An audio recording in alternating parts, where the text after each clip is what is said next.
Hammaga salom aziz do'stlar. Voya brendi o'zining 6 o'rindiqlik bahaybat lyuks segmentga mansub bo'lgan crossoverini taqdim etdi.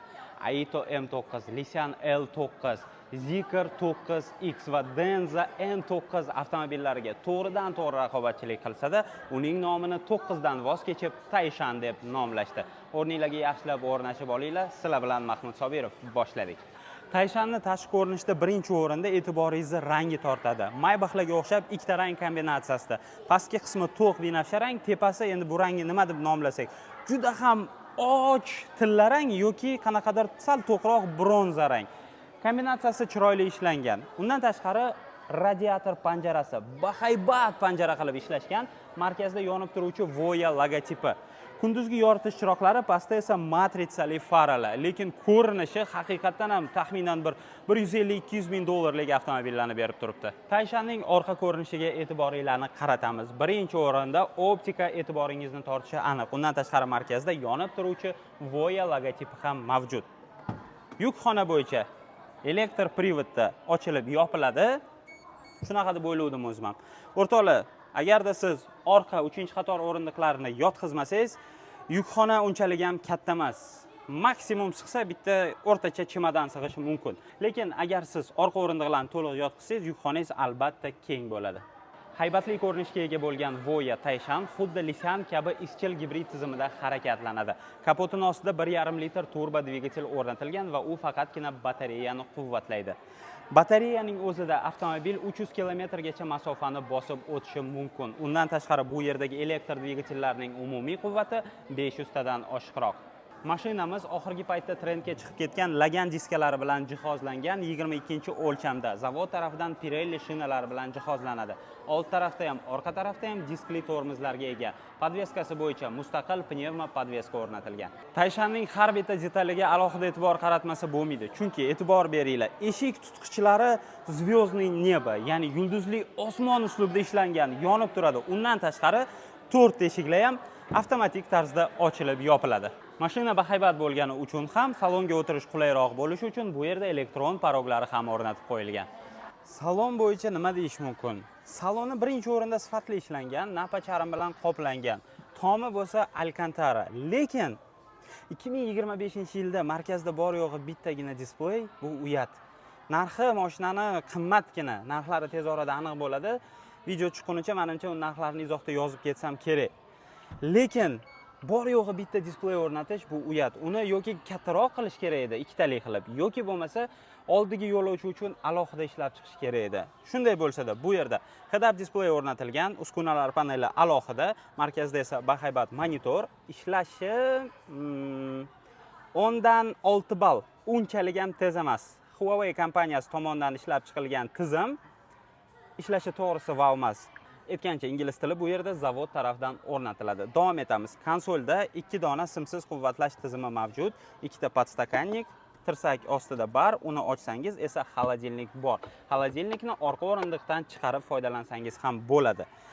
Konsolning ostki tarafida ham qo'shimcha joylar bor, USB Type-C uchun razyomlar yoki mayda-chuyda narsalarni qo'yib qo'ysanglar bo'ladi. Rul borasida Voyaga xos bo'lmagan noodatiy ko'rinishdagi multi-rul roliklar ham o'rnatilgan. Bu yerda faqatgina fizik tugmachalar, sensor tugmachalarni bu yerda ko'rmaysiz, lekin ruli sifatli ishlangan ekan.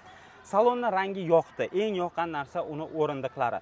O'rindiqlari yumshoqqina. Ikkala o'rindiqda ham atamanka mavjud. Isitish, sovutish, massaj va eslab qolish tizimlari. Lekin eng zo'ri baribir orqa tarafda. Orqa salon haqiqatan ham yoqimli, sifatli va qulay. Gapiraman, siz gap ko'p va iloji boricha hammasini bitta-bitta ko'rsatib berishga harakat qilaman.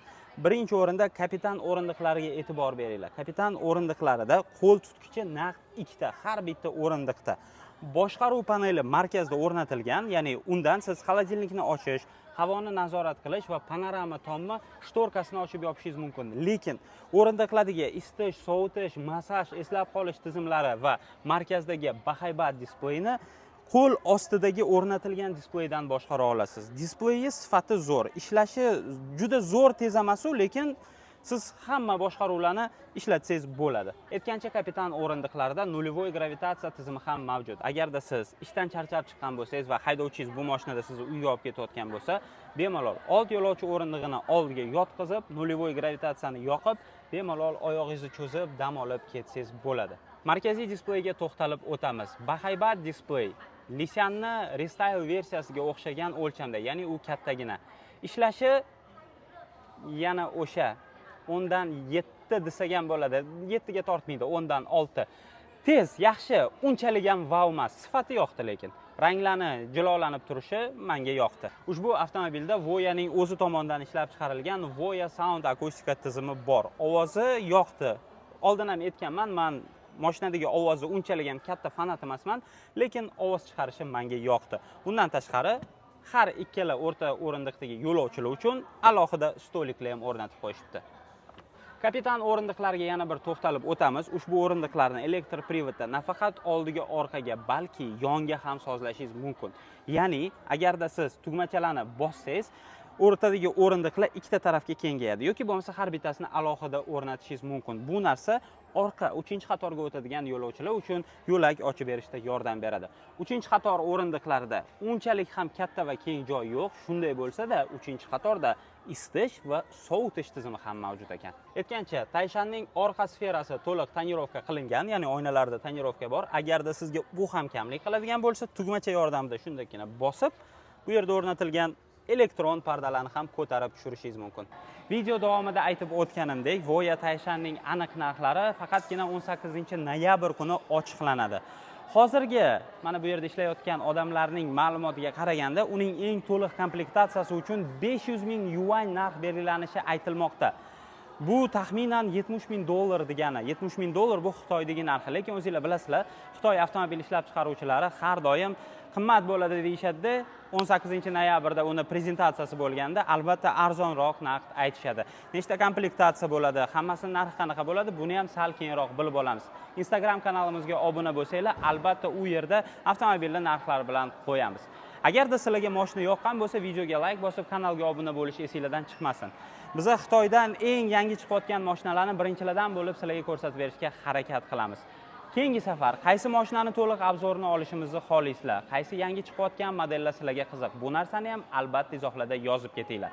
Sizlar bilan bugun Mahmud Sobirov va Voya Tayshan avtomobili bo'ldi. Keyin ko'rsatuvlarimizda ko'rishguncha, xayr.